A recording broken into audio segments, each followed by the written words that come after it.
Hello and welcome back to the Women's Football Chat. Today we're going to be talking about ACL injuries and more specifically Jill Roord and what impact her injury will have on Manchester City. Now, this is horrible to see, of course. Jill Roord, a fantastic player. She's had a magnificent season with City so far. She's been a key reason why they're up there for the title right now. But she did sustain an ACL injury in the Conti Cup fixture in the week, ruling her out for, the rest of the season, definitely most of this year, probably. So, horrible to see. We're going to talk about the ACL injuries in the women's game because the numbers are quite frankly ridiculous. This week alone, there's been 3 ACL injuries. Jill Roord, Tanya Pavlik and Sam Kerr. And that's Tanya's second, I think, over the last 3 years. So it's clearly a big issue right now across the women's game. Yeah, it is absolutely huge. It feels like, as you say, every single week we are hearing numerous names of top footballers who unfortunately, will pick up this injury. And I mean, how can it be that at the top level of a sport we keep getting the star athletes repeatedly getting injured, and in some people, they're very, very unfortunately picking it up more than once. Yeah, 100%. It's a huge issue right now, and the stats don't lie. 195 elite players have picked up an ACL injury in the last 18 months. Those are quite staggering figures. If we just focus on the WSL alone, then we know that Arsenal picked up 4 over last campaign for many of their stars, and it's plaguing the women's game right now. More research must be done into why ACL injuries are much higher in female athletes than in male athletes. Because it's not a simple injury. It's not a quick injury that goes away fast. It's one that leaves players out for 9 months. And so something has to be done in order to tackle this. I mean, just adding to the numbers, 30 players missed the 2023 World Cup. Some of them huge players. Leah Williamson missed it, Vivian Miedema, Beth Mead. There's so many you can name, Catherine Macario. So many players missed the World Cup.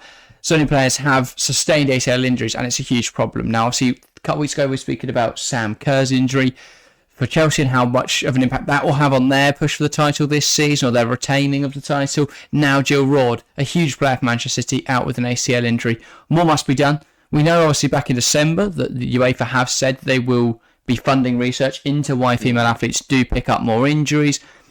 But yeah, they've known for a while. It's not a new thing. We've known for a while that ACL injuries are more common amongst women, but not enough research has been done into it yet. Hopefully, more is done, and we don't see as many injuries. Yeah, and I mean, again, these are people's careers, people's lives we're talking about here. There's 30 people missing the World Cup. Now, 30 people missing the World Cup doesn't sound too bad, but when you consider they are all because of the same injury, it is absolutely absurd, these kind of numbers. And as you say, I think it ruins a whole player's career for a year. Just a year, their career is just on stop.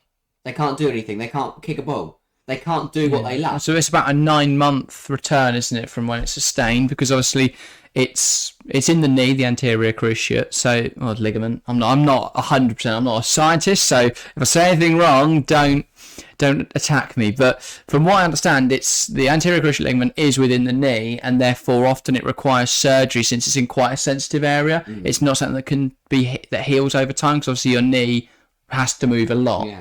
It's the simplest way I can understand it. But yeah, as I say, not a doctor, so don't take my word for it. But that's how I understand it. So it's such a terrible injury because it leaves players out for such long, sustained periods of time. And obviously, the recovery is painful and quite horrible. We saw, obviously, the Sam Kerr documentary. For anyone who hasn't watched it, it's available on Chelsea's YouTube. And on there, she speaks about how it's really difficult. It's really difficult to come back, find that motivation to keep working through all these training and physio exercises in order to regain her fitness. And the thing is, even once the players are fully fit or deemed fully fit, you've still got that period of time where you've got to get back to match sharpness. You could be deemed physically fit, but you won't be mentally or even to the 100% physically fit when you return. So it is such a long injury, such a horrible injury, and hopefully we can start seeing more research, seeing less players pick up it in the women's game. Yeah, I mean, I think on the surface it looks like 9 months, but if you consider, I mean, we're seeing it now in the players that are starting to come back, in your Meads and your Miademas, it takes time to get going, and that's just the physical side of things. Mentally, to be out of action, to not be able to do what you love for 9 months. Yeah, and that's very difficult to understand. Being told that you can't play football for 9 months is very difficult. And athletes don't particularly like being told to sit on a sofa. Yeah, it's a horrible one. Hopefully, we start to see more interest, not more interest, more research into it. But yeah, let's leave the technical stuff to the people who know what they're talking about. We're going to talk about what this means for Manchester City, because that's where we do know what we're talking about. Or we like to hope, we like to think we know what we're talking about. And Man City, very strong campaign so far. They find themselves 3 points behind Chelsea, and in my opinion, they've overperformed expectations. I mean, mainly down to Khadija Shaw, because scoring a lot of goals, but still, they've done well. I think, it's been a really good year for City. It feels like everything kind of come together. They've had their moments. They've had their strange games, like the Chelsea one, where they picked up, they've had games like that. Yeah. But then they've also had games, as you say, where Shaw's been firing, where, Hemp's had a good game, Kelly's had a good game. Defensively, they've looked really solid. And I think that is the main thing with WSL. Yeah. You can stop shipping. That's why Chelsea have been so good, because they're high volume. But, well, usually they're very solid defensive. Been a bit leaky this year. But I think Khadija Shaw, just by herself, is on, I want to say 3 hat-tricks in the last 5 games. 13 goals. I can't remember back games. Now. But yeah, she's been in incredible form. She's had a great season. So yeah, City done really, really well. Let's have a look at Jill Roord's numbers then. So across the 23-24 season so far, she's played 11 matches, ever present until she picked up the injury last midweek. 918 minutes across those games. She's got 6 goals, 2 assists and a 7.6 average football rating. What is it that Jill Roord brings to that City midfield that they're going to miss? Well, I think the first thing you look at consistency. That's 918 minutes out of what 900? At 1080. If you think 12 games through, 918 minutes. Yeah. Yeah, that's mental. If you don't mind that 90 of those 180, 1080, she couldn't have been 990. Yeah. So 918 minutes out of 900. That's just WSL, obviously. So she's played more. That's incredible. And she's been used a lot for Manchester City. Yeah, exactly. Only getting subbed off at the end of games, but she started every single match. That's the thing. She starts every single game and is consistent. She'll come up with a goal or an assist, and that to have that in her locker is brilliant. Probably had a better goal scoring record this year, but she can create as well. And she's 5th top goal scorer in the WSL. To be able to, and that is why City have done so well. With players like her have delivered the consistent high ratings, the consistent high performances week in, week out. Yeah, she's an incredible athlete, Jill Roord, but I don't think it's mainly that they're going to lack. I think what they'll miss is her mental side of the game. She is an incredibly intelligent footballer. Her movement is incredible. Her timing is incredible. Her movement into the half spaces, in the space between Chloe Kelly on that right flank, or Lauren Hemp, but it tends to be Kelly on the right, and Khadija Shaw bursting into that spot. That's where she gets her goals, because she picks up she makes the run in there, picks up the ball, and she finishes it well. She also picks up the ball often on the edge of the box, where she can have pot shots or create chances for others. That's why she's so dangerous, because she buzzes in and around that penalty area, looking to get involved in everything that she can.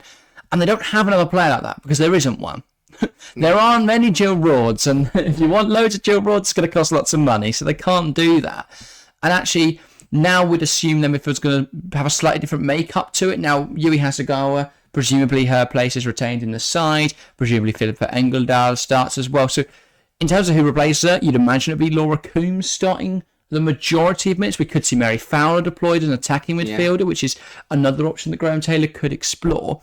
It'll probably be Laura Coombs, who is a similar player, similar sort of mould to Jill Roord, but she's not a perfect replacement. No, it feels like Roord is basically just an upgrade on Coombs. There's a reason they signed Jill Roord. It's because she does those things so well. Her movement, her timing, her finishing, her creativity, playmaking. She is a brilliant footballer. She's been so successful over her career and so consistent, not only of her time at City already, but over her past career with the Netherlands and with her various other teams. So yeah, an incredible player, and obviously a huge gap in that Manchester City system. It's going to be very difficult to fill. Yeah, well, that's the big question, isn't it? How much will this impact City's season? And it's the same question that Chelsea are asking. How much will Sam Kerr's injury impact their season? Could it stop them winning trophies? The difference is Man City can't sign a Jill Roord replacement as easily as Chelsea seem to have replaced Sam Kerr. And I think it's a big thing, because I know, obviously, Arsenal last year got very unlucky picking up 4. And we all thought we were losing Mia Dima and William Amida, and will that cause them problems? Will that derail the season? And it did. You could argue, could Arsenal have pushed on for more last year with these players fit? Could England have pushed on for more at the World Cup with these players fit? Speaks volumes of how well Chelsea have done so far this season, because obviously Sam Kerr is now out. They had Fran Kirby returning from an ACL injury. They've got Mia Fischel, who's returning from an ACL injury, and Kat Macario, who's missed the first half of the season with an ACL injury. She's So, just back. well, not even back yet. No, she is. Oh, she travels to Paris. Oh, okay. Well, hopefully she had some. I mean, she hasn't played yet, but yeah, could play against Paris FC then yesterday. You guys already know. Yeah, we record at a time. But yeah, so a lot of research still to be done into ACL injuries. A lot more needs to be known so we can keep our female footballers safe and ensure that those injuries are lessened. I mean, I know a lot of discussion has gone on around whether it's due to the fact that boots are designed for male athletes, and I definitely think that's a potential thing. But again, not a medical professional. I'll leave the speculation and the research up to people who know what they're talking about. There has to be a resolution. This can't keep happening. We can't keep having the best players in the game not be able to play for a year and to affect their career going forwards. Because that's the thing, you go, no, Sam Kerr, how old is Sam Kerr now? 30? Not quite. I want to say 28. Yeah, but that's the thing, by the time she's back, 29, should have gained a year older, and then by, what I'm saying is, especially when older players are picking these up, being out for a year, and then having to have time to adjust back to fitness and obviously get back, be mentally ready, prepared to get on the field, they're running out of time on their career at that point. Yeah, I definitely. think it could really ruin or / end people's careers. It's a very harmful injury, very horrible injury for players to pick up. I will say, though, surprisingly, the majority of these injuries do happen to be sustained by younger players.